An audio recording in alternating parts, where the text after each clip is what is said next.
शक्य आहे? भोग बघून कसं आलिप्त राहावं? आम्हाला सर्वसामान्यांना शक्य नाही, म्हणून जशी आणली तशीच देऊन टाकली. यांच्या मनातला एक संकल्प जो होता तोही निघून गेला. आता नारदांनी ठरवलं नारायणाशिवाय दुसरं काही नाव घ्यायचं नाही. नारायणांचा आलेला एक छोटासा संकल्प होता, तोही भगवंताच्या या कृष्णाच्या संकल्पाने पुसरून गेला. पण तो काही कमी आहे का? अर्जुन अत्यंत जवळचा सखा आहे. किती वेळा अहंकार झाला? एकदा नाही, दोनदा नाही, तीनदा नाही, चारदा.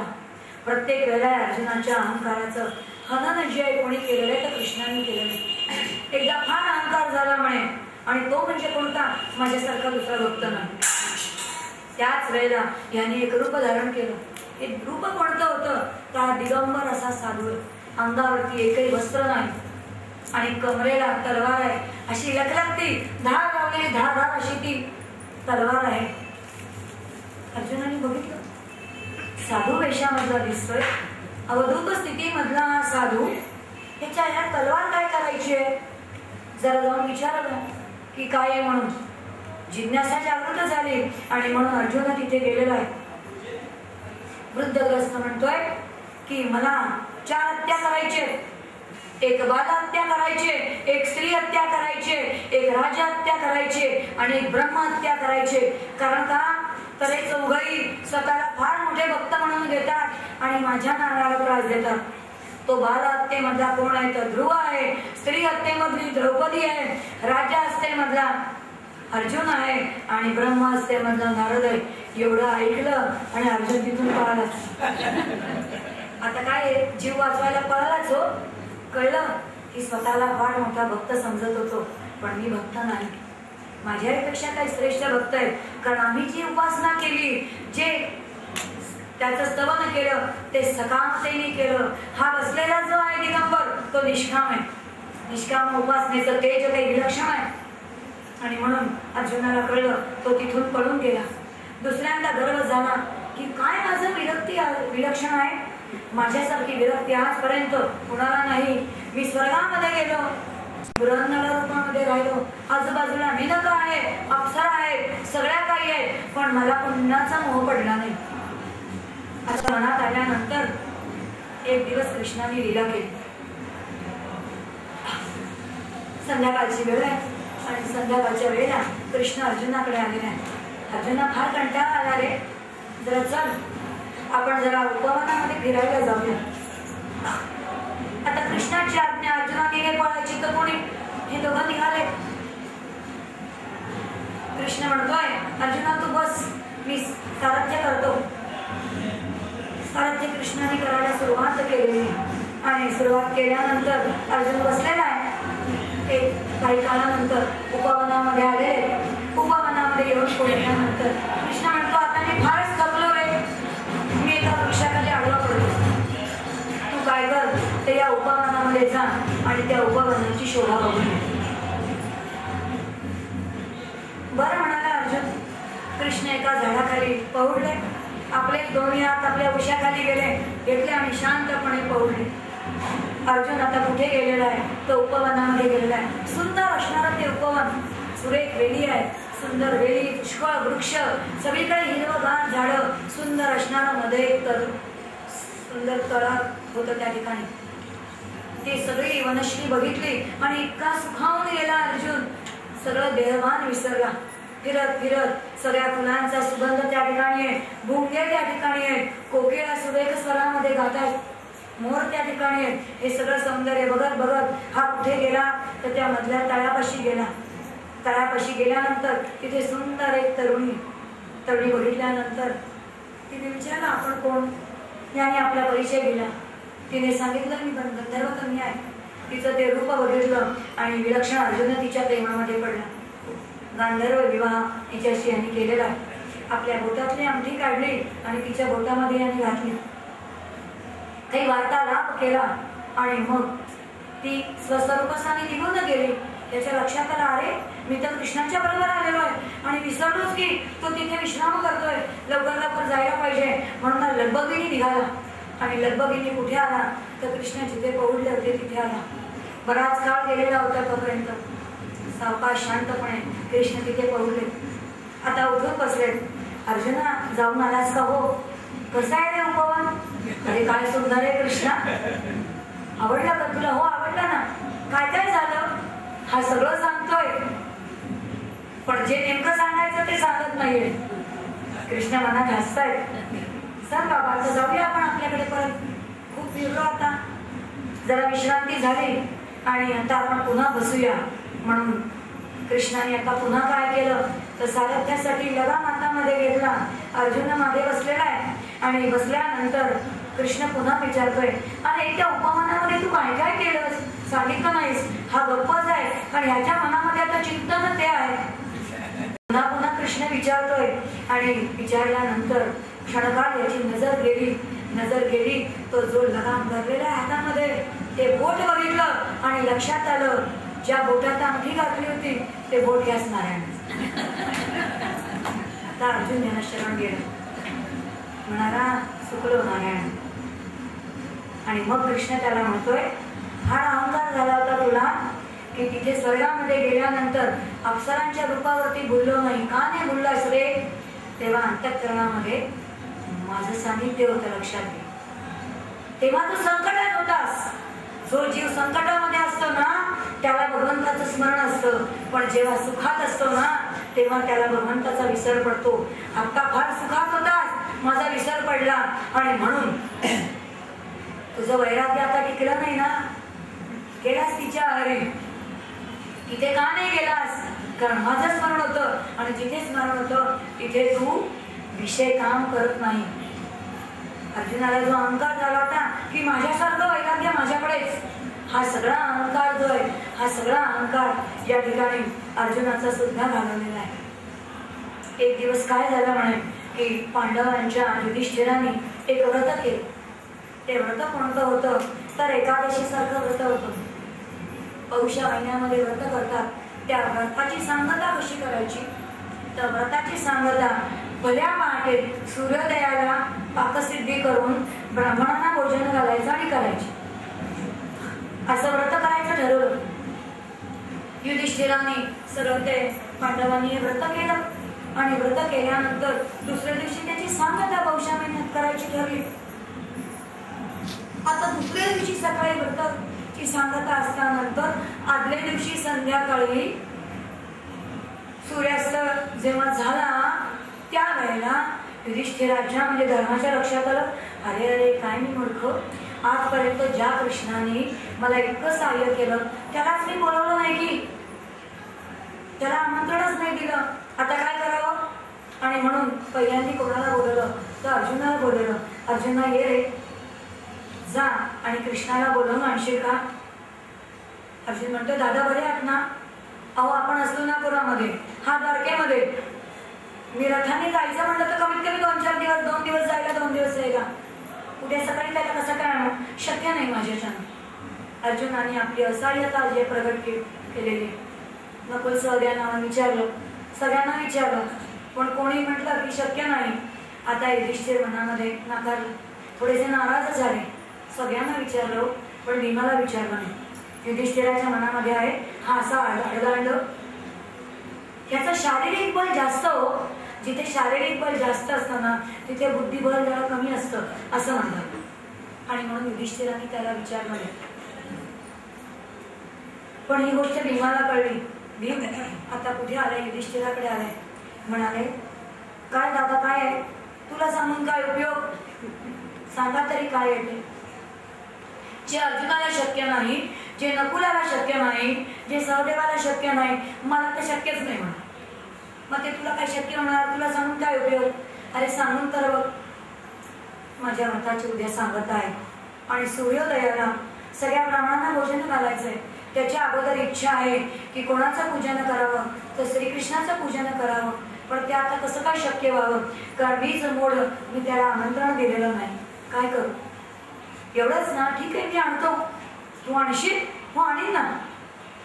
नक्की आणशील? हो आण, काळजी करू नको, कळू नका. एवढं मी म्हणाला हो. पण युधिष्ठिराला कुठे झोप लागली? एवढं बोलणं झालं, रात्रीचं जेवण झालं, भीम आपल्या महालामध्ये गेला आणि शांतपणे झोपला. रात्रभर युधिष्ठिर महाराज येणारा घालतात. द्वारांना चौकशी केली, भीम गेला का? भीमला गेला कुठे? हा झोपलाय मालामध्ये, चांगला घोळतोय. एवढं ऐकलं आणि युधिष्ठिराला संताप आला. रात्री आला भीमाच्या महालामध्ये, गदा गदा हलवलं आणि उठवलं. अरे काय चालवलंयस? तो म्हणतो मी कुठे काय चालवलंय, तुम्हीच चालवलंय, मी झोपलो होतो ना. याला उठवलं. अरे तू आणणार होतास ना, आणि ना उद्या सकाळी आणायचंय, आता कुठे आणायचंय? आता युधिष्ठिराला पटलं की नक्की काही आपल्याकडे कृष्ण येत नाही. हा मात्र अत्यंत शांत आहे. दुसऱ्या दिवशीचं सकाळी भल्या पहाटे ब्राह्मण मुहूर्तावरती उठलेला आहे. त्याचं जे काही कर्म करायचं आम्ही ते सगळं केलेलं आहे. आणि ज्या वेळेला सगळे ब्राह्मण पानावरती बसलेले आहेत, सूर्योदयाची जी वेळ आहे ती वेळ त्यावेळेला ती साधलेली भीमानी भीम अंगणामध्ये आलेला आहे. आणि अंगणामध्ये आल्यानंतर नारायणाचं स्तवन केलेलं आहे. तो म्हणतोय, कृष्णा तू गीता जे ना ते अर्जुनाला सांगितलीस, मला नाही सांगितलीस. उद्धवाला गीता सांगितलीस, मला काहीच नाही सांगितलंस. पण मला एवढंच कळतं की जो तुला अत्यंत प्रेमाने हाक करतो ना, त्याच्यासाठी तू जिथे असतोस ना तिथे प्रगटतोस. आणि म्हणून एवढंच सांगतोय की तुला इथे प्रगट व्हायचंय. मी तुला बोलवतोय, फक्त तुला परावणीतून प्रार्थना करतोय. आणि म्हणून माझी गदा मी वर टाकतोय. त्या गदेनी माझा स्वतःचं मी आत्मसमर्पण करणार आहे. तुला असं वाटत असेल की मी जाऊ नये, तू प्रगट हो, नाही तर मी जाणार आहे. आणि डोळे मिटले आणि हा शांतपणे उभा राहिला. गदा वरती जी गेलेली हवेत ती पुन्हा खाली येईपर्यंत सगळ्यांना वाटलं गदा याच्या मस्तकावरती पडणार. पण मस्तकावरती येईपर्यंत भगवान गोपाल कृष्ण तिथे प्रगट झाले. बस सगळ्यांचा अहंकार जो आहे, युधिष्ठिर, अर्जुन, सगळ्यांना भीमाचा अधिकार जो आहे तो कळलेला. हा भीम केवळ बलशाली नाही, याची वृत्ती कृष्णाच्या चरणी लीन आहे. तेच बल कामाला येतं जे ईश्वराशी अभिन्न असतं, असं याचं बल आहे. आणि म्हणून भीमाचा जो अधिकार आहे तो सगळा अधिकार दाखवून दिलेला आहे. त्यानंतरचा जे सगळा विषय तो म्हणजे उद्धवाला सांगितलेली गीता. उद्धव गीता जे, त्या उद्धव गीतेमध्ये हे संपूर्ण दिसणारे जगत जे आहे ते कसं आहे? अधिष्ठान या जगताचा ब्रह्म आहे. दिसणारं जगत जे आहे ते अध्यस्त आहे. आणि अध्यस्त हे अधिष्ठान रूप असतं. हाच संपूर्ण वेदांत संपूर्ण वेगवेगळ्या दृष्टांच्या द्वारे सांगितलेला आहे. एवढा सगळा बघायला आपल्याला वेळ नाही, पण तरी निदान बघू. अधिष्ठान म्हणजे काय? जे मूळ स्वरूप असतं ते. अध्यस्त म्हणजे काय? जे बदललेलं स्वरूप आहे ते. पण बदललेलं स्वरूप आहे त्याला आधार कशाचा आहे? जे मूळ स्वरूप आहे त्याचाच. वेदांताने दिलेला दृष्टांत आहे, एक रज्जू आहे. रज्जू म्हणजे दोरी. अंधारामध्ये ही दोरी जी आहे ती दोरी न दिसता काय दिसतं तर त्या जरी सर्प दिसतं. सर्प दिसल्यानंतर आपण हळूच घाबरतो. घाबरल्यानंतर आपण 4 पावलं मागे सरकतो. पण ज्याच्याजवळ बॅटरी आहे त्या बॅटरीने ज्याने बघितलेलं आहे, बॅटरीचा प्रकाश झोत टाकल्याबरोबर ज्याला कळलेलं आहे की अरे हा सर्प नाही, त्याला कळतं की सर्पाचं त्याचं भय जे आहे ते भय त्याच ठिकाणी निवृत्त होतं. पण केव्हा? ज्यांनी ज्ञान प्रकाश वापरलेला आहे त्याचं भय निवृत्त झालं. आता निवृत्त झाल्यानंतर त्या रज्जूवरती दिसणारा जो सर्प आहे म्हणजे जो अध्यस्त झाला, ते अध्यस्तही निवृत्त झालं. आणि निवृत्त झाल्यानंतर केवळ काय शिल्लक राहिलं तर ती दोरी शिल्लक राहिली. आता दोरीची भीती नाही. दोरी घरामध्ये घेऊन जावं, पाहिजे तर म्हशीच्या गळ्यामध्ये बांधावी, किंवा पाहिजे तर त्याच्यावरती कपडे वाळत टाकावे, त्याचा पाहिजे त्याचा वापर करावा. पण आता ही दोरी जी आहे ती अधिष्ठान रूप आहे. हे अधिष्ठान रूप कुठपर्यंत? जोपर्यंत अध्यस्त आहे तोपर्यंत. अध्यस्त निवृत्त झाल्यानंतर अधिष्ठान रूपत्व पण निघून जातं. तर दिसणारं जग जे आहे त्या जगतातून आपल्याला सुख मिळतं, जगतातून दुःख मिळतं. हे कुठपर्यंत? जोपर्यंत दशा अज्ञानी आहे तोपर्यंत. एकदा शुद्ध ज्ञान प्राप्त झालं की नक्की कळतं की हे दिसणारं जगत जे आहे ते जड आणि चेतनाने जरी असेल तरी हे जग मला सुखही देऊ शकत नाही आणि दुःखही देऊ शकत नाही. कारण सुख आणि दुःख देणारा जे आनंदाचा स्रोत आहे तो माझ्याच अंतरंगामध्ये आहे आणि तोच परमात्म्याचं स्वरूप आहे आणि त्याचाच मी एक अंश आहे. आता एवढं ज्ञान जर दृढ झालं तर जगत सुखही देऊ शकत नाही, जगत दुःखही देऊ शकत नाही. म्हणून जगत जगातरी राहिलं तरी आता ते त्रास देत नाही. आता जगताविषयी काय झालं? अनासक्ती निर्माण झाली. जगताच्या विषयी एकदा अनासक्ती निर्माण झाली की ते जगत तसंच राहू दे. माया ब्रह्माच्या दृष्टांताचा उपयोग इथपर्यंत बस. आता पुढचा काही उपयोग नाही. पण हे समजण्यासाठी काय करावं लागतं? तर सद्गुरू असावा लागतो.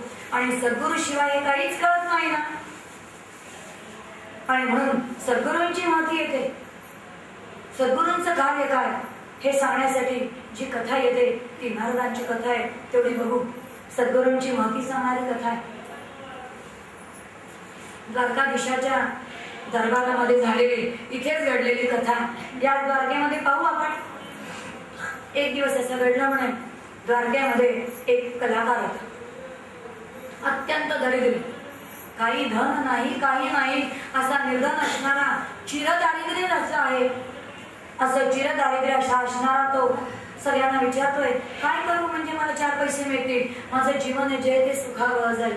सगळ्यांना विचारतोय तो. याच्या प्रारब्ध विषयामध्ये याला एक चांगला मित्र भेटला आणि तो म्हणतो, अरे असा काय आहे, तू द्वारकेमध्ये आहेस, द्वारकेमध्ये साक्षात द्वारकाधीश आहे, तेव्हा त्याच्या दरबारामध्ये जा. आणि त्याच्या दरबारामध्ये गेलास ना तर तुझ्या कलेला चांगली किंमत येईल आणि तुझे चिरदारिद्र्य जे आहे ते चिरदारिद्र्य सगळं निघून जाईल. एवढ्या इच्छेने हा कलाकार जो आहे तो कुठे गेलेला आहे? तर द्वारकाधीशाकडे गेलेला आहे. द्वारकाधीशाचा द्वारपाल काय याला हात जाऊ देणार? जाऊ दिलं नाही हो. कारण राजसत्ता तिथपर्यंत जाऊन पोहोचलेली आहे. आरडाओरडा त्यांनी केला, काही करा पण मला द्वारकाधीशापर्यंत जाऊन द्या. जाऊ दिलं नाही. शेवटी हा आवाज स्वतः द्वारकाधीशाने ऐकला. कृष्ण दरवाजापर्यंत गेले आणि त्या कलाकाराला आत बोलवून आणलं. आत बोलवून आणल्यानंतर विचारलं, बाबा रे तू कोण आहेस? सांगितलं, मी एक कलाकार. काय तुझ्यापाशी कला आहे? मी उत्तम चित्रकार आहे आणि उत्तम चित्र मी रंगवतो. काय तुझा मानस आहे? मला तुमचं चित्र काढायचं आहे. कशासाठी? मला धन पाहिजे. किती पाहिजे? 1000 सुवर्ण मुद्रा पाहिजे. एवढाच न देतो म्हणाले. फुकट नको म्हणाले ना. पण कलाकार म्हणतोय मला फुकट नको. मग काय इच्छा आहे? तुमचं चित्र काढायचं. एवढंच ना, काढ की म्हणा. आता याने सांगितलं काढ म्हटल्यानंतर या चित्रकारांनी आपाद मस्तक त्या कृष्णाचं ध्यान केलं आणि ध्यान केल्यानंतर 8 दिवसांनी सांगितलं की तुमचं चित्र काढून आणतो. याने संपूर्ण ध्यान केल्यानंतर ते ध्यान हृदयामध्ये साठवलं आणि घरी जाऊन सुंदर चित्र काढलं. 8 दिवसांनी घेऊन आला. विचारलं, कृष्णाने चित्र काढलंस का? हो. बघितलं, अहो काही साम्य नाही त्याच्यामध्ये. आता मात्र घाबरला. जे ध्यान मी हृदयामध्ये साठवलेलं होतं आणि कसं चित्र काढलं, असं कसं झालं? पुन्हा एक संधी मागितली. पुन्हा मी ध्यान अंतरंगामध्ये साठवलं. पुन्हा गेला आणि दुसऱ्यांदा आला तरी परत तेच हो. शेवटची संधी मागितली आणि कृष्ण म्हणतो, आता शेवटची संधी बरं, आता तुला परत संधी मिळणार नाही. आणि आता जर मी आहे तसं चित्र काढलं नाहीस ना तर तुझं मस्तक काय करेन? धडा वेगळं करेन. आता भीती. याला आठवले त्या मित्राचे शब्द. त्यांनी सांगितलं, त्या द्वारकाधीशाच्या दरबारामध्ये सगळे गेले की आनंदित होतात आणि तो म्हणतो, याच्या दरबारामध्ये गेल्यामुळे माझ्यावरती मरणाची पाळी आली. त्यांचा हताश झाला. स्वतःच्या कलेवरचा विश्वास उडून गेला आणि खाली मान घालून चाललेला असताना याचं प्रारब्ध इतकं थोर की समोरून नारद आले. नारदांनी विचारलं, भगवंताच्या दरबारातून दुःखी माणूस कसं काय शक्य आहे? भगवंत आनंद स्वरूप आहेत आणि भक्त जर दुःखी असेल तर भक्त भगवंताची ऐक्यता नाही असं सिद्ध होतं. विचारलं, बाबा रे काय आहे? याने आपली कर्मकहाणी सांगितली. आधी म्हणाला, तुम्हाला सांगून काय उपयोग आहे? तुम्ही काय मला मदत करणार आहात? अरे सांग तरी. म्हटल्यानंतर यांनी सगळी कर्मकहाणी सांगितली. नारदाने ओळखला भगवंताची लीला काय आहे. नारद म्हणतायत, आता एकच सांगतो, तेवढं कर. घरी जा. आणि घरी जाऊन कानामध्ये सांगितलं, चित्रच काढू नकोस. एक शहावादी फरशी घे, त्याच्यावरती दुसरी शहावादी फरशी घाल आणि 7 दिवस केवळ याच कृष्णाचं नाव घे आणि तेवढा घासत बस बाबा, दुसरं काही करू नकोस. आणि तो दगडच घेऊन इकडे सांगितलं. हा घरी गेलेला. आता घरी गेल्यानंतर ते घासत बसलाय, त्याच कृष्णाचं नाव घेतोय. खरं तर विश्वास गेलेला आहे, पण बुडत्याला काळीचा आढळ. नारदाने काहीतरी सांगितलंय म्हणून तेवढं साधन करतोय आणि तेवढं साधन करत बसलाय. कृष्ण नाव घेतोय आणि दगडावरती दगड घासतोय. 8 दिवसांनी आला पुन्हा दरबारामध्ये. आता ही वार्ता सगळी द्वारकेमध्ये पसरलेली आहे. त्या दिवशी दरबारामध्ये ही गर्दी की कृष्ण आता या भक्ताचं काय करतो बघायला. खूप गर्दी साचलेली होती. हा भक्त त्या ठिकाणी आलेला आहे. थोडा येताना आता नारदांचा आधार होता म्हणून ताठमानेने आला. कृष्णाने विचारलं, चित्र काढलंस का? हो काढलं. दाखव. यांनी त्याच्यावरती कपडा बिपडा घालून आणलेला होतं. यांनी कपडा काढला. 8 दिवस दगडावरती दगड घासल्याचा परिणाम म्हणून ती फळशी इतकी गुळगुळीत झाली की पारदर्शक एखाद्या आरशासारखी झाली. ह्या नटवरलालांनी आपली अनेक रूपं पालटली. जी रूपं पालटली त्याची प्रतिबिंब त्याच्यामध्ये पडतात. हो, आता ह्याच्या लक्षात आलं की आपण किती रूपं पालटली तरी आपलं सगळं जसंच्या तसं प्रतिबिंब या दगडामध्ये दिसतंय. कारण आरशासारखं हे आता स्वच्छ झालं. आणि कृष्णाने पहिला प्रश्न विचारला, तुला कोणी गुरु भेटला? नारद रूपी गुरु भेटला. आता लक्षात आल्या, देव मंत्रांच्या अधीन आहे, पण देवांच्याही पेक्षा अधिक सामर्थ्य कोणाचं आहे? मरण देवामुळे आलं होतं हो, पण सद्गुरु रूपी नारदामुळे हे मरण थोपवलं. हे सद्गुरूंचं सामर्थ्य आहे. जीव जो अज्ञानी आहे त्याला अविद्येमध्ये अधिष्ठान म्हणजे काय ते कळत नाही, अध्यस्त म्हणजे काय ते कळत नाही, माया म्हणजे ते काय ते कळत नाही. हे सगळं दाखवून देणारा कोण आहे? तर तो सद्गुरू आहे. आणि म्हणून सद्गुरूंची महती या ठिकाणी येते. सद्गुरू नेमकं ज्ञान जीवाला काय देतात? तर तत्वमसी, ते तत्व तूच आहे सगळं सांगतात. यापेक्षा दुसरा कोणताही बोध ते करत नाही. आणि जर करत असतील तर साधकांनी सावध राहायला पाहिजे. समर्थ म्हणतात, ऐसे गुरु अडक्याचे 3 मिळाले तरी करू नका. कारण गुरूंचा बोध तेवढाच तत्वमसी एवढा विषय तिथे या उद्धव गीतेमध्ये येतो. आणि त्यानंतर मग उद्धव गीतेचा विषय येतो, ते म्हणजे सगुण रूपाचं ध्यान कसं करायचं. या कलाकारांनी सगुण नारायणाचं ध्यान केलं होतं म्हणे, पण ते ध्यान त्यांनी योग्य केलं होतं, पण ह्यांनी ते नटवरलालांनी ते परतवलं, सोडून टाका. पण आपण ध्यान कसं करावं? आपण मंदिरामध्ये जातो, गंमत म्हणजे दर्शनाला जातो, पण गंमत अशी असते की दर्शनाला गेल्यानंतर हात जोडतो आणि डोळे फिरतो. ज्याच्या दर्शनाला जातो त्याचं दर्शन घेतो का हो? नाही घेत. लक्षात घ्या, भागवत असं म्हणतं, जीव त्याचं दर्शन घेत नाही. दर्शन भगवंताचं कसं घ्यायचं ही ध्यानाची प्रक्रिया भागवतामध्ये येते. आणि त्या ठिकाणी सांगितलंय की या नारायणाचं दर्शन कसं घ्यावं. नारायणाची मूर्ती जी आहे ती आपाद मस्तक पहिल्यांदा निहाळावी. आणि मग त्याचे चरण कसे आहेत ते अत्यंत कोमल असणारे चरण ते बघावे. त्यानंतर त्याच्या पायामध्ये असणाऱ्या त्या नाजूक साखळ्या आहेत ना त्या पाहाव्यात. त्यानंतर याने जो एक दुमडलेला पाय आहे, देहुडा आहे, तो वाकडा पाय आहे, तो वाकडा पाय कसा आहे तो पाहावा. नजर हळूहळू त्याच्या मांड्यांच्या पासून कमरेवरती आणावी. याच्या कमरेच्या शेड्याचा रंग कोणता आहे ते पाहावा. कमरेला कोणती मेखला आहे ना ती पाहावी. त्यानंतर नजर हळूहळू वक्षापर्यंत आणावी. याच्या वक्षावरती भृगु ऋषींचा पाय आहे, स्त्रीवत्स आहे, सगळी शुभ अलंकार जे आहेत ते याच्या वक्षावरती आहेत, त्याचं दर्शन घ्यावं. त्यानंतर याचे हात पाहावे, बाहूंचं दर्शन जे आहे ते घ्यावं. त्यानंतर याचं मुख जे आहे ते न्याहाळावं. संपूर्ण याचं मुख किती सुंदर आहे ते पाहावं. याच्या हातामध्ये पावा आहे तो पाहावा.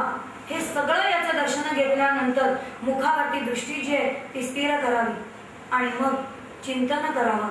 कान 2 आहेत पण श्रवण 1 आहे, नेत्र 2 आहेत पण दृष्टी 1 आहे, अधर 2 आहेत पण 2 अधरातून निर्माण होणारा शब्द एकच आहे. आणि त्यानंतर 2 अधरातून जे आहे या नारायणाच्या मुखावरती ते स्मित, ते म्हणजे आनंद स्वरूप. हे त्याचं स्वरूप म्हणजे ते आनंद. आणि त्या आनंदाचा एक अंश मी आहे, म्हणून तोच आनंद मला मिळावा. म्हणून याच आनंदाच्या ठिकाणी हे त्याचे निर्गुण निराकार स्वरूप आहे. इथेच भक्तांनी स्थित व्हावं आणि असं या सगुणाचं दर्शन घ्यावं. काय सुंदर प्रक्रिया.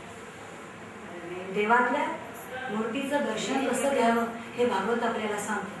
ही सगळी सगुण मूर्तीच्या ध्यानाची प्रक्रिया या ठिकाणी येते. त्यानंतर लय चिंतन कसं करावं. उद्धवाला भगवान गोपालकृष्ण सांगतायत, अरे या देहाचं लय चिंतन कर. कधीतरी तत्वचिंतन कर आणि लय चिंतन कर. लय चिंतन कसं करायचं. लय चिंतन करता करता जे जे आपलं आहे ना ते परमात्मा तत्वामध्ये विलीन करून टाकावं, त्याला लय म्हणतात. तुला दिलेला जो आकार आहे तो आकाशाचा छोटा भाग आहे, म्हणून हा छोटा आकाश जे आहे ते मोठ्या आकाशामध्ये विलीन करून टाक.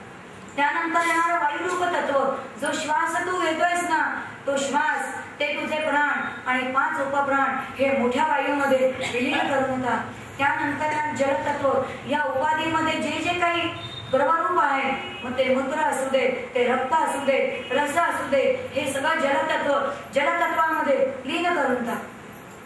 तेजतत्व म्हणजे तुझी बुद्धी. अहम वैश्वानर भूतवान प्राणिनाम देहमाश्रिता, हा समानाच्या ठिकाणी असणारं तेज, हे तेजतत्व अंतरंगातलं तेज बहिरंगाच्या तेजामध्ये विलीन करून टाक. पृथ्वी तत्व म्हणजे जे हाड मांसाने तुझा देह बनलेला आहे तो पृथ्वी तत्वामध्ये विलीन करून टाक. आणि हे सगळं विचारांनी विलीन करून तू तुझ्या स्वरूपामध्ये स्थित राहा. हे लयचिंतन आहे. हे लयचिंतन कसं करायचं हे उद्धवाला साक्षात नारायण सांगतोय. त्यानंतर तत्वचिंतन कर. ज्या ज्या ठिकाणी तुझी दृष्टी जाईल ना ते काय असेल तर ते पंचभौतिकच असेल ना रे. त्याचं चिंतन कर. आणि त्या सगळ्याला आधार कसा असेल. जर दृष्टी एखाद्या फळावरती गेली तर लक्षात ठेव, फळाला आधार वृक्षाचा आहे, वृक्षाला आधार जलात मातीचा आहे, मातीला आधार पृथ्वीचा आहे, पृथ्वीला आधार जलाचा आहे, जलाला आधार तेजाचा आहे, तेजाला आधार वायूचा आहे, वायूला आधार आकाशाचा आहे, आकाशाला आधार परब्रह्माचा आहे. जे जे दिसेल त्याचं चिंतन कर आणि त्या परब्रह्म तत्वापर्यंत जा. या सगळ्या प्रक्रिया ज्या आहेत ते साक्षात कृष्ण कुणाला सांगतोय तर त्या उद्धवाला सांगतोय. अशी उद्धव गीता जी आहे ती संपूर्ण ज्ञान मार्ग सांगणारी आहे. ही सगळी त्यांनी सांगितलेली आहे. हा 11 स्कंद आहे. आणि त्यानंतर आणखीन एक देणं जे ते पूर्ण करायचंय नारायणाचं. आणि म्हणून कोणती लीला येते तर ती म्हणजे सुदाम्याची आहे. सुदाम्याचं चरित्र जे आहे ते सुदाम्याचे चरित्र आता शुकमुनी कुणाला सांगतायत तर ते परीक्षिताला सांगतायत. ते असं म्हणतायत की एक दिवस हा सुदामा जो आहे तो अत्यंत दरिद्री आहे रे. कृष्ण भक्त आहे. अखंड मुखामध्ये त्याच्या कृष्णाचं नाम आहे. त्याच्या बरोबरचे जे सगळे सखे आहेत ना त्यांनी आपलं ज्ञान जे आहे ते विकलेलं आहे आणि तो धनिक झालेला आहे. त्याचे सखे त्याला सांगतायत, अरे तू असा दरिद्री काय राहतोस, जरा माग ना लोकांकडे काहीतरी. मागितलं तर लोक तुला देतील. पण तो म्हणतो नाही, मी खरा ब्राह्मण आहे, मी मागणार नाही. ते जे देतील ना त्याच्यावरती मी समाधानी वृत्तीने राहील. याची पत्नी सुशीला आहे. याच्याकडे याला मुलं आहेत. ही अत्यंत दुःखी आहे कारण घरामध्ये शिजवायला काही अन्न नाही हो. मुलांना काय देणारी. मुलं भूक म्हणतायत आणि हा म्हणतोय तुम्ही कृष्णाचं नाव घ्या समाधान. याचं समाधान होतंय पण ती मातेला असं वाटतंय की काहीतरी त्या पोरांना मिळालं पाहिजे. घरामध्ये 18 विश्व दारिद्र्य आहे. आणि म्हणून पत्नीने हट्ट केला. हट्ट केल्यानंतर मनाच्या विरुद्ध सुदामा कुठे गेले असतील तर द्वारकेमध्ये गेलेले. जाताना काही रिकाम्या हाती जाऊ का. ही शेजारणीकडे गेलेली आहे. शेजारणीकडून उधार मागून मुठभर पोहे आणलेले आहेत. आणि ते पोहे पुरचुंडीमध्ये सुदाम्याने आपल्या बांधले. अंगावरचं ते अत्यंत जीर्ण झालेलं उत्तरीय आहे ते उत्तरीय खांद्यावरती घेतले आणि कृष्ण घेत चाललेले आहे. भल्या पहाटे उठावं, जी नदी दिसेल तिथे आंघोळ करावी, जे आपलं काही उपासना आहे ती करावी आणि पुढे चालावं. असे चालत चालत ते कुठे आलेले आहेत तर ते या द्वारकाधीशापर्यंत आलेले. या राज्यामध्ये आल्यानंतर इतका दरिद्री बघितल्यानंतर याला तरी कोण सोडणार. कोणी सोडलं नाही. पण साक्षात परमात्माच याच्या भेटीला दारापर्यंत आलेला आहे. द्वारवानाला सांगितलेलं आहे. हा म्हणतोय की फक्त कृष्णाला एवढंच सांगा की तुझा सखा सुदामा आलेला आहे. एवढे शब्द ऐकले आणि कृष्ण धावतच निघाला म्हणे. इतका धावत आला की बाहेर आलेला आपला मित्र अत्यंत 18 विश्व दारिद्र्य याच्याकडे कपडे मळलेले आहेत, धुळीने माखलेले आहेत, काही विचार केला नाही. कृष्णाने पहिल्यांदा त्याला आलिंगन दिलेलं आहे. अगदी जवळ घेतलंय. अत्यंत सन्मानाने आपल्या दरबारामध्ये आलेलं आहे. आपलं जे स्थान आहे ना त्या स्थानावरती त्याला बसवलेलं आहे. कृष्ण त्याच्या पायाशी बसलेला आहे, त्याची पाद्यपूजा केलेली आहे, हा चालत आलेला आहे, पायामध्ये वाहनं नाही तो याच्या, पायामध्ये काटे टोचलेले आहेत. भागवताने वर्णन केलेले आहे, कृष्ण आपल्या मुखाने त्याच्या पायातले काटे काढतोय. काय मित्राचं प्रेम आहे. असा सगळा सन्मान केला, आपल्या 8ही पत्न्यांना बोलवलं, त्याचा परिचय करून दिला आणि अत्यंत सन्मानाने याला वागवलेले. 3 दिवस सुदामा जे त्याच्याकडे राहिलेले. आल्यावरती विचारलं, ते माझ्यासाठी आणलंस का? याला लाज वाटायला लागली, तर काय द्यावं? ते इतके दरिद्री पोहे पुरचुंडीतले, काही त्याला चव नाही, काय नाही. कृष्ण म्हणतोय, माझी बहिणी तुम्हाला तसंच पाठवणार नाही, काहीतरी आणलं असेल ते द्या. लाजे खातर यांनी ते पुरचुंड्याची पोह्यांची पुरचुंडी काढली आणि अत्यंत प्रेमाने तो प्रसाद जो आहे तो कृष्णाने ग्रहण केलेला आहे, आपल्या सगळ्या पत्न्यांना दिलेला आहे. दरबारामध्ये जे लोक आहेत तो सगळा प्रसाद पुरला हो सगळ्यांना आणि तो सगळा त्यांनी वाटला. कृष्णाने त्याची पाद्यपूजा केली, आदर सत्कार केला, पण अत्यंत त्याचा भक्त असल्यावर तो काही मागत नाही. आणि 3 दिवस आदर सत्कार केल्यानंतर कृष्णाने आपली वस्त्र याला दिली. जायच्या वेळेला त्याने दिलेली ती सगळी रेशमाची वस्त्र तिथे ठेवली. पुन्हा आपलं जे जीर्ण वस्त्र आहे ना ते आपल्या शरीरावरती परिधान केलं आणि तो निघणार. तेव्हाच कृष्ण म्हणतोय, सुदाम्या तुला आठवतंय आपण दोघं कुठे होतो? सांदेदेवींच्या आश्रमामध्ये होतो, अवंतिका नगरीमध्ये होतो. एक दिवस भल्या पहाटे तुला आणि मला गुरुमातेने आज्ञा केली आणि ती आज्ञा कोणती होती तर जाऊन लाकडं घेऊन या सुखी, कारण इंधनासाठी पाहिजे होती. आपण दोघं गेलो आणि पाऊस पडत होता, थंडी पडलेली होती, वेळ लागेल म्हणून गुरुमातेने एक पुरचुंडी तुझ्याकडे दिली होती. खूप पाऊस पडल्यानंतर आपण दोघांनी झाडाचा आश्रय घेतला. मला मध्येच कुरकुर आवाज आला म्हणून मी तुला विचारलं की अरे सुदाम्या काही खातोयस का? तेव्हा तू असं म्हणालास की मी काही खात नाहीये, थंडीने माझे दात वाजतात, असत्य बोललास. परत मी विचारलं तेव्हा तू म्हणालास नाही रे खरे कृष्णा, खरंच माझे थंडीने दात वाजतात, मला काही दिलेलं नाही. आणि तेव्हाच मला कळलं होतं की गुरुमातेने तुला आणि मला खायला चणे दिले होते. तू असत्य बोलला होतास. आता आयुष्यभर तेच चणे खाण्याची पाळी तुझ्यावरती आली. बस तुझं प्रारब्धाच्या शिदोरीतला वाटा तू मला दिला नाहीस ना रे. आता आयुष्यभर तेच चणे खायची पाळी तुझ्यावरती. तुझं प्रारब्ध पालटण्याची वेळ आलेली होती, पण तुझ्याच कर्माने तू घालवलेली होतीस. स्मरण करून दिलं आणि सुदामा आता पुन्हा कृष्ण कृष्ण करत आपल्याकडे आपल्या नगरीत जायला निघाला. काल जाऊन आलो आपण परवा सुदामा नगरीमध्ये, जवळच आहे. तिथे गेला आणि ज्या वेळा परत हा गेला त्यावेळेला याला कळलं की गेल्यानंतर आधी कळलंच नाही की आपण आपल्याच गावात आलेलो आहोत, कारण आता याच्या घराचा पालटलेला होता. हा कळे ना कुठे आलाय म्हणून. हा बघतोय माझं घर कुठे आहे. तर लक्षात असं आलं की आपली पत्नी समोर आली. हिच्या अंगावरती रेशमी वस्त्र आहे, गळ्यामध्ये अलंकार आहेत, शरीरावरती सगळे अलंकार सुवर्णाचे आहेत. यांनी काय केलं होतं तर याच्या एका संकल्पाने प्रतिद्वारका यांनी निर्माण करून दिली होती. कोणाला तर त्या सुदाम्यात. बस प्रारब्धात काही नव्हतं, पण त्याच्या कृपेने प्रतिद्वारका या सुदाम्याला प्राप्त झाली. इतकं याचा भगवंताचं भक्तावरती असणारं प्रेम आहे. सर्वच्या सर्व वैभव प्रारब्धामध्ये याच्या काही नाही, पण कृष्णाच्या एका संकल्पामुळे या सर्व काही मिळालं. शुकाचार्य परीक्षिताला सर्व सांगतायत, अरे ज्ञान कसं आहे माहितीये का, हे माझ्या वडिलांना त्यांच्या गुरुकृपेने मिळालं आणि मलाही माझ्या गुरुकृपेने प्राप्त होतं. हे सगळं गुरूंच्यामुळे मिळतं. हे ज्ञान सहजासहजी प्राप्त होणारं नाही. मग गुरु कसे असावे लागतात? गुरु श्रोत्रिय, ब्रह्मनिष्ठ आणि दयाळू असावे लागतं. श्रोत्रिय म्हणजे काय? श्रोत्रिय म्हणजे उपनिषद, ब्रह्मसूत्र आणि गीता यांचा समग्र अभ्यास ज्यांचा आहे ना त्याला श्रोत्रिय म्हणतात. ब्रह्मनिष्ठ म्हणजे काय? जे अखंड ब्रह्मानंदामध्ये असतात. ब्रह्मानंदम परमसुखदम केवलम ज्ञानमूर्ती.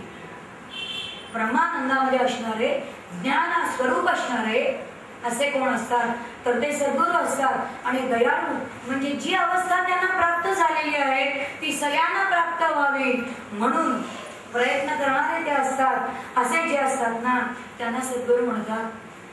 आणि मग अशा गुरूंचं वर्णन केलेलं आहे. फार पुढे आहे. सद्गुरू काय करतात व्यवहारामध्ये काही देतात का? मग त्यांना काही नारळ दिले आणि यांनी डोक्यावरती हात ठेवला, अशी कृपा केली का? अशी काही कृपा नाही. म्हणतात ते सुंदर दृष्टांत देतात. गुरुकृपा म्हणजे काय आहे? दृष्टांत दिला जातो अगदी व्यवहारातला, ते म्हणजे आपल्या सगळ्यांना अनुभव आहे.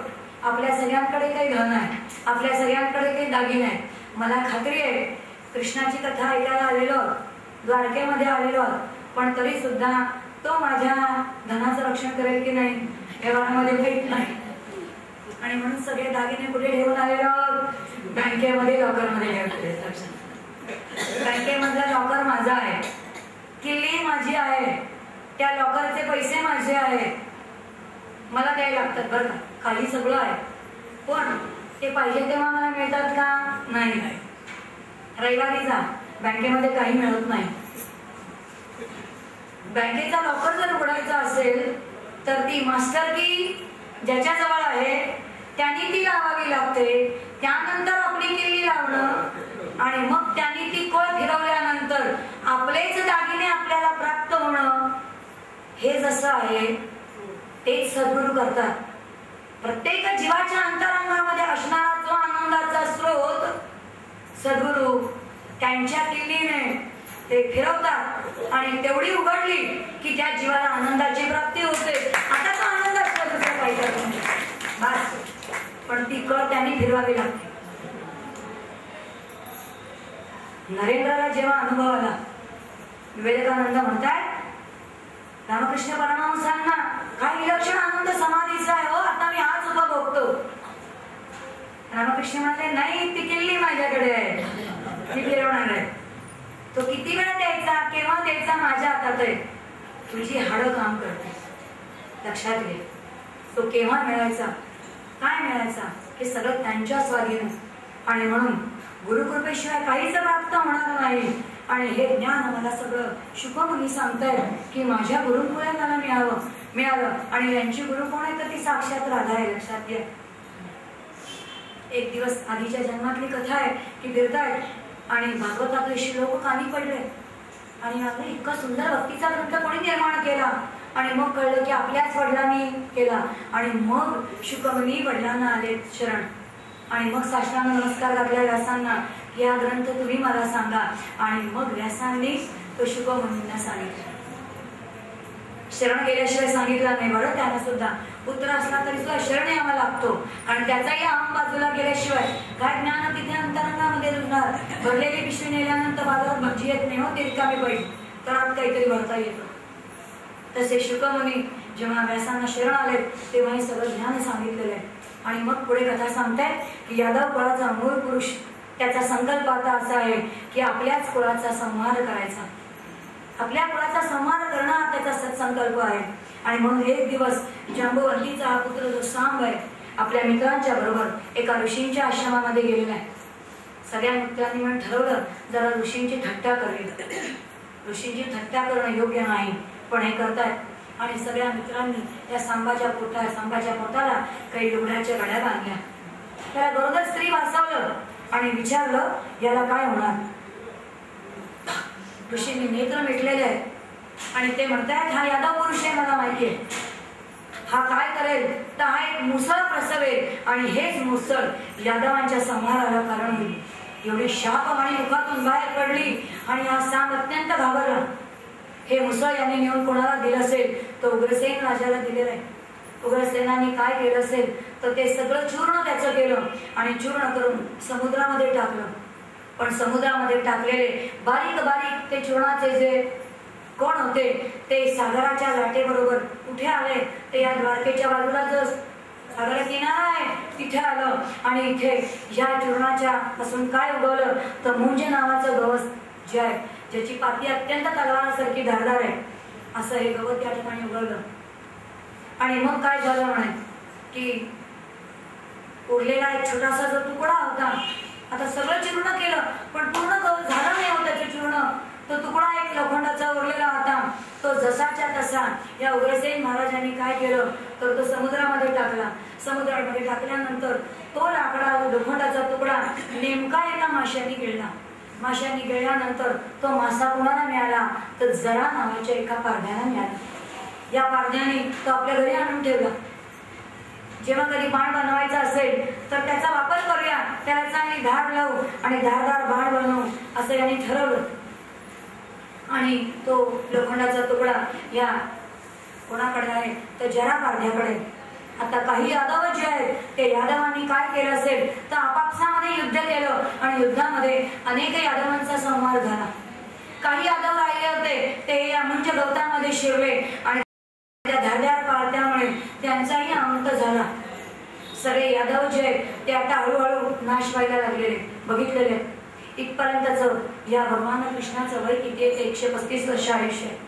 विलक्षण चेहऱ्यावरती तेज आहे, मुख अत्यंत सतेज असं असणार आहे. चेहऱ्यावरती एकही सुरकुती नाही किंवा एकही केस पांढरा नाही, इतका सुरेख असा आहे. आता यांना स्वरूपाची ओढ लागली. स्वरूपाची ओढ लागल्यानंतर भागवतामध्ये दोघांचा संवाद येतो, तो म्हणजे बलराम दादांचा आणि कृष्णाचा. दादा आपली आता जायची वेळ झाली नाही. एवढं म्हटल्यानंतर बलराम म्हणतोय, नारायणा आधी मी आलो. म्हणून आधी कुणी जायचं तर आधी मी, तू बैस इथे असं सांगितलेलं आहे. आणि मग त्याच ठिकाणी या कृष्णाचा संकल्प होता आणि संकल्पानुसार जसा स्वर्गातून 2 रथ आले होते तसेच्या तसे जे रथ आहे की ज्याच्या एकामध्ये शंख चक्र गदा पद्म आणि एकीकडे मुसळ आणि गदा असलेले हे रथ जे आहेत ते दोघांनी स्वस्वरूप स्थानी पाठवून दिले. कृष्णाला बसवलं. बलराम दादांनी नारायणाला प्रदक्षिणा घातली आणि हे कुठे आलेले आहेत तर नदी किनारी आलेले आहेत. नदी किनारी आल्यानंतर पद्मासन घातलं आणि पद्मासन घालून हे ध्यानस्थ बसले. ध्यानामध्ये बसल्यानंतर हृदयामध्ये नारायणाला साठवलं. 10 इंद्रियांचा लय यांनी मनामध्ये केला.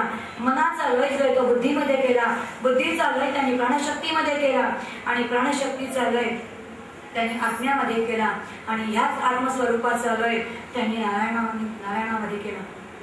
नारायणाचं स्मरण करत करत आपला देह जो आहे तो पंचतत्वामध्ये विलीन करून टाकला. बलराम दादांनी आपला अवतार जो आहे तो आपला अवतार या ठिकाणी संपवलेला. बलराम दादांनी अवतार संपवल्याबरोबर श्रीकृष्णांना स्मरण झालं ते गांधारीचं. गांधारीने शाप दिलेला आहे श्रीकृष्णाला. ज्या वेळेला पांडव कौरवांचं युद्ध झालं त्यावेळेला सर्व कौरवांचा जो एक नाश झालेला आहे. त्या सर्व कौरवांपैकी 100 जे होते ना ते सगळे दुष्ट होते, पण त्यातला 99 दुष्ट आणि 1 विकर्ण जो होता तो अत्यंत सात्विक होता. तो कायम कुणाची बाजू घ्यायचा तर त्या पांडवांची बाजू घ्यायचा. आणि युद्धामध्ये मात्र 100च्या 100 मारले गेले. आणि जेव्हा युद्ध झालं आणि युद्धानंतर जेव्हा कृष्ण पहिल्यांदा समोर गांधारीच्या समोर आलेला आहे त्यावेळेला तिने विचारलं की अरे कृष्णा, माझे सगळे पुत्र दुष्ट होते रे, पण 1 विकर्ण तरी तो अत्यंत सात्विक होता ना, त्याला तू का नाही वाचवलंस रे? कृष्ण म्हणतोय, हे माझ्या हाती नाही, जो तो त्याच्या प्रारब्धाने गेलेला आहे. पण तरी सुद्धा तिचं समाधान झालं नाही आणि तिने कृष्णाला शाप दिलेला आहे. आणि तो शाप कोणता आहे तर तू क्षत्रिय आहेस, पण क्षत्रिय असलास ना तरी तुझा अंत जो आहे तर तुला क्षत्रियासारखा अंत मिळणार नाही. तुला रणांगणामध्ये अंत मिळून मुक्ती मिळणार नाही, तर सर्वसामान्यांसारखा तुझा अंत होईल. हा गांधारीने दिलेला शाप पतिव्रता होती. तो शाप आठवला आणि लक्षात आलं की आता आपली जी वेळ आहे ती आपली जाण्याची वेळ आलेली आहे. आणि म्हणून कुठे आले, आपले सगळे अलंकार जे आहेत ते काढून ठेवलेले आहेत. साधं वस्त्र जे आहे ते परिधान केलेले आहे. आणि गावाच्या बाहेर जे अश्वत्थाचं झाड आहे इथे शांतपणे येऊन विसावलेले आहेत. दोन्ही पाय पसरलेले आहेत. डाव्या पायावरती आपला उजवा पाय जो आहे तो ठेवलेला आहे. आणि त्याच वेळेला हा जरापारधी जो आहे त्या जरापारधीने काय केलेलं असेल तर ते मुसळाचं जे लोखंड होतं त्या लोखंड चांगलं घासलं आणि त्याचा एक धारदार बाण तयार केला आणि तो बाण आपल्या भात्यामध्ये ठेवला. आणि हा जरापारधी जो आहे तो आता कुठे आलेला आहे तर शिकार करायला मग मनामध्ये आलेला आहे. पाहताय तर वनामध्ये एका अश्वत्थाच्या खाली त्याला लांबून काय दिसलं तर भगवान श्रीकृष्ण बसलेले आहेत.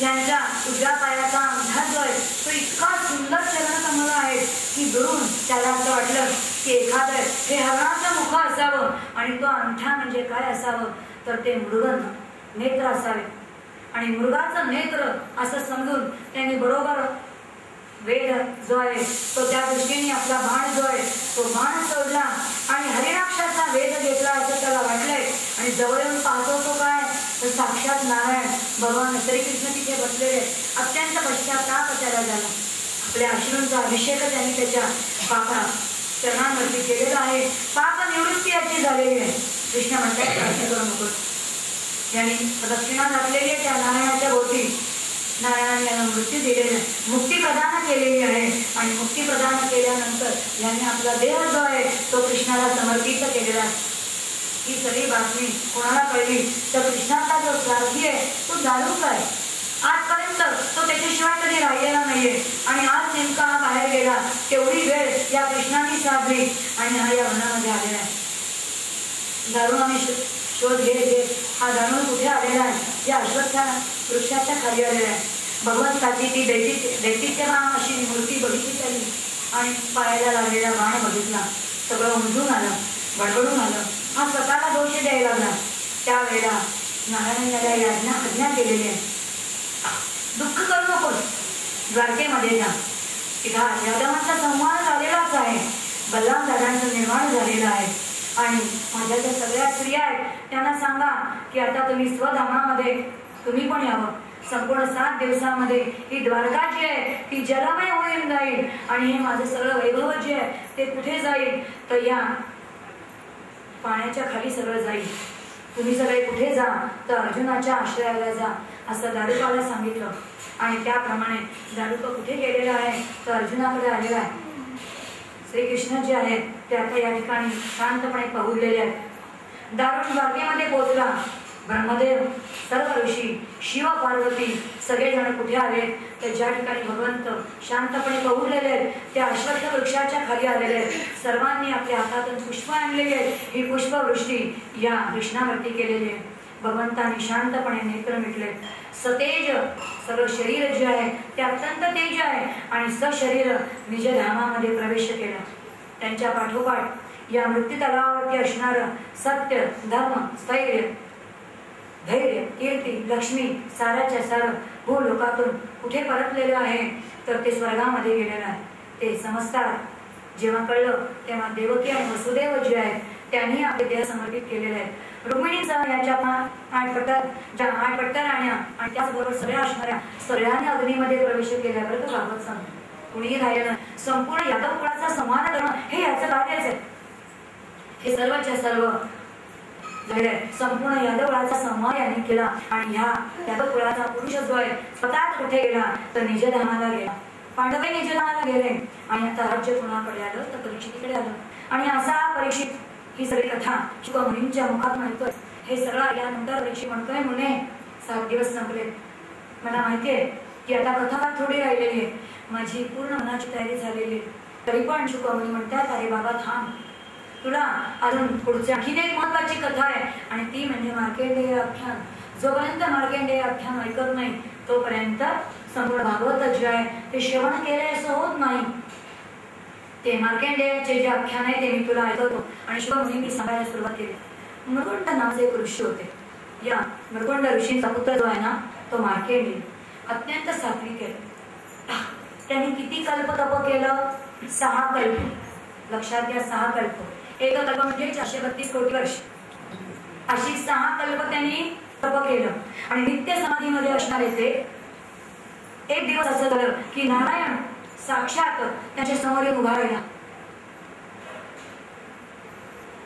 यांनी नारायणाला विचारलं की अरे तुला काय पाहिजे ते बोल आणि हे सगळं जेव्हा घडतंय त्यावेळेला आकाशातून शिव पार्वती चाललेले पार्वती विचारते हा कोण आहे शिव म्हणतात हा फार मोठा भक्त नारायणाचा आहे आणि याचं नाव काय आहे तर मार्कंडेय आहे जरा याची लीला काय ती पहा असं वरतून सांगतायत शिवशंकर कोणाला तर पार्वती मातेला इकडे मार्कंडेय ऋषी आणि नारायणाचा संवाद चाललेला आहे तुला काय वर देऊ ते बोल त्याने वर मागितलेला आहे.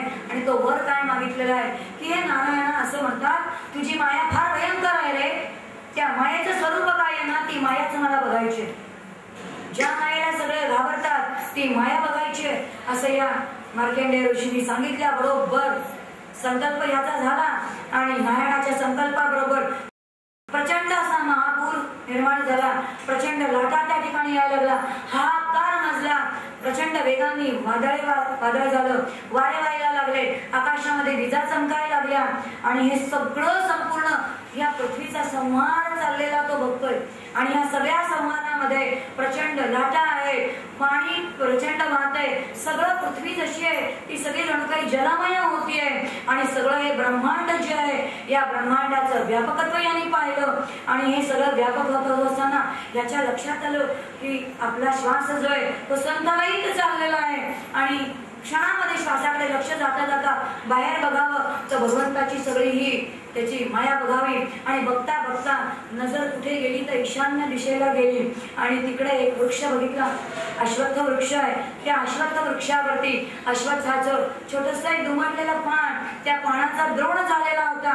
आणि त्या द्रोणामध्ये एक छोटस बालक जे आहे ते साक्षात नारायणाचं स्वरूप आपल्या दोन्ही हाताने यांनी पायाचा उजवा अंगठा घेतलेला होता.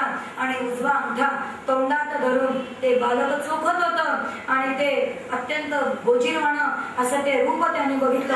आणि भगवंताच्या दर्शनाने हे मार्कंडेय ऋषी अत्यंत तृप्त झाले आणि पुन्हा समाधीमध्ये गेले.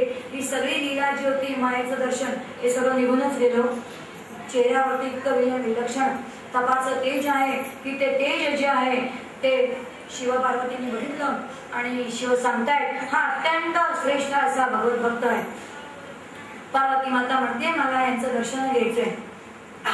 दोघेही भूतलावावरती उसत उतरलेले आहेत. उतरल्यानंतर बघितलं हे समाधी अवस्थेमध्ये आहेत. यांना भान नाही की समोर शिव पार्वती उभे राहिलेले. शिव म्हणतायत आपण सूक्ष्म रूपामध्ये जाऊया. दोघांनी आपलं जे स्थूल रूप आहे ते टाकून दिलं आणि वायू स्वरूप धारण केलं. सुषुम्ना नाडीतून दोघांनीही यांच्या हृदयामध्ये प्रवेश केला. हृदयामध्ये प्रवेश केल्यानंतर मार्कंडेय ऋषींना म्हटलं अरे मी तर नारायणाचं ध्यान करतोय आणि शिव पार्वती का माझ्या अंतरंगामध्ये आलेत. हृदयस्थ आत्म्यानं दर्शन दिसते की शिव पार्वतीचं दर्शन दिसते. हे भागवताचं वैशिष्ट्य बघितलं आपण. हरिहरांचं ऐक्य सुरुवातीला आहे, मध्ये आणि शेवटी पण आहे. नारायणाचं जर मी ध्यान करतोय तर माझ्या हृदयामध्ये हे शिव पार्वती कुठे आले असं म्हणून एक क्षणकाल यांचं चित्त विचलित झालं. आणि म्हणून शिव पुन्हा कुठे यांच्या समोर प्रगटले तर या मार्कंडेयाच्या ऋषींच्या समोर शिव आणि पार्वती सगुण रूपामध्ये प्रगटलेले आहेत. अत्यंत आनंद झाला. ऋषींनी त्यांना वंदन केलेलं आहे. आणि शिव म्हणतात जे तपाचरण करतात ना त्यांना मायेचा अजिबात बाध होत नाही. हे तुला कळलं का? कोणाच्या जीवनावरून ओळखायचं तर हे मार्कंडेय आख्यानावरून लक्षात घ्यायचं. अंगठा चोखणं म्हणजे काय? लहान मुल बघा अंगठा चोखत असतं, ताण भूक सगळं विसरतं. आईलाच कळतं की अरे पोराला किती वेळ पाजलं नाही, ती येते आणि म्हणून त्याला भासते. पण अंगठा चोखणारं मूल जे असतं ते स्वानंदामध्ये स्थित असतं. प्रत्येक जीव हा स्वानंदाने खरं सुखी होतो. तानं बाळ लहान मूल सुद्धा अंगठा चोखतं.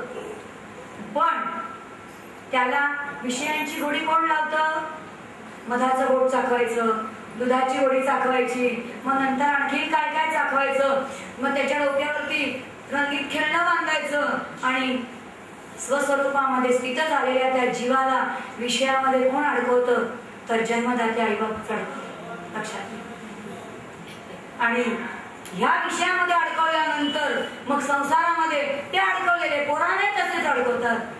आणि पुन्हा त्याच्यातून या संसारातून निवृत्त करून स्वस्थितीमध्ये घेऊन जाण्याचं काम कोणी करावं तर ते त्या सद्गुरू माऊलींनी करावं. असं या अंगठा चोखणं म्हणजे काय आहे तर ते स्वानंदाचं प्रतीक आहे. शुकमुनींच्या मुखातून असं भगवत लीलेचं जे श्रवण परीक्षितांनी केलं. परीक्षित म्हणतोय आता माझे कलिंगे तृप्त आहे मुनी, आता मला माझी पूर्ण जाण्याची तयारी झालेली आहे. शुकमुनी सांगतायत तक्षक येईल त्याच्या अगोदरच तू तुझा देह समर्पित करून टाक. बघा शुकमुनींनी सांगितलंय तक्षक येण्याच्या अगोदर तू तुझा देह जो आहे तो नारायणाला समर्पित करून टाक. परीक्षित आता पद्मासन घालून बसलेला आहे, हृदयाकाशामध्ये त्यांनी नारायणाला साठवलेला आहे आणि संपूर्ण आपला देह जो आहे तो नारायणाच्या चरणी समर्पित करून टाकलेला आहे. हा जीव जो आहे तो मुक्तच झालेला आहे. आता केवळ राहिलेला आहे तर केवळ ह्याचं जे जड शरीर आहे ना ते शरीर राहिलेलं आहे. याची आत्मज्योत श्रीकृष्ण तत्वी कधीच विलीन झालेली होती. आणि तक्षकाने येऊन काय केलं तर फक्त याच्या शरीराला निमित्ताने फक्त एक डंख केलेला आहे. पण ह्यानी आपली आत्मज्योत श्रीकृष्णाच्या मध्ये समर्पित करून टाकणं याला भागवत म्हणतं हा रोकडा मोक्ष आहे तो हाच. आपणच आपले प्राण ईश्वराच्या चरणी समर्पित करणं हा खरा पुरुषार्थ आहे. परीक्षितांनी 7 दिवसामध्ये भागवत श्रवणाने हा मोक्ष प्राप्त करून घेतला. असं हे भागवत म्हणजे भक्तीचं शास्त्र आहे. पहिल्या स्कंदामध्ये भक्ती आणि वैराग्याचा उत्कट मिलाप आहे. दुसऱ्या स्कंदामध्ये योगधारणा आहे. तिसऱ्या स्कंदामध्ये उद्धव भेट आणि भक्तीचा महिमा आहे. चौथ्या स्कंदामध्ये दक्ष यक्ष सतीचा आख्यान, ध्रुव आणि पृथु याचे चरित्र आहे. 5व्या स्कंदामध्ये नाभी आणि ऋषभ राजा जडभरताची कथा आहे. 6व्या स्कंदामध्ये नारायण कवच आणि वृत्रासुराची कथा आहे. 7व्या स्कंदामध्ये हिरण्यकश्यपूचा तप आणि नृसिंह अवतार आहे. 8व्या स्कंदामध्ये मन्वंतर आणि गजेंद्र मोक्ष आहे. 9व्या स्कंदामध्ये खडवांग मानधाता आणि प्रभू रामचंद्राची कथा आहे. 10म स्कंद ही श्रीकृष्णाची लीला आहे. 11व्या स्कंदामध्ये यादवांचा विकास, यादवांचा नाश आणि उद्धव गीता आहे. 12व्या स्कंदामध्ये प्रलयाचे प्रकार आणि संपूर्ण अवतरणिका आणि मार्कंडेय आख्यान असं हे महापुराण आहे. ज्या महापुराणाचं श्रवण आपण या द्वारकेमध्ये केलं. ही सगळी जी लीला जी श्रवण भक्ती आहे ती आपण सगळेच काय करूया श्रीकृष्ण चरणी समर्पित करूया. श्री भगवान गोपाल कृष्ण महाराज की जय. उपक्रम आणि उपसंहार सुरुवात आपण भागवताचे 5 श्लोक म्हणून म्हटले. शास्त्र असं आहे की शेवटचे 3 श्लोक सगळ्यांनी एकत्र म्हणायचे. ते म्हटल्याशिवाय भागवत वाचलाय असं होत नाही आणि म्हणून शेवटचे 3 श्लोक एकत्र म्हणूया. कागद मला वाटतं प्रत्येकाकडे असते ते काढायला.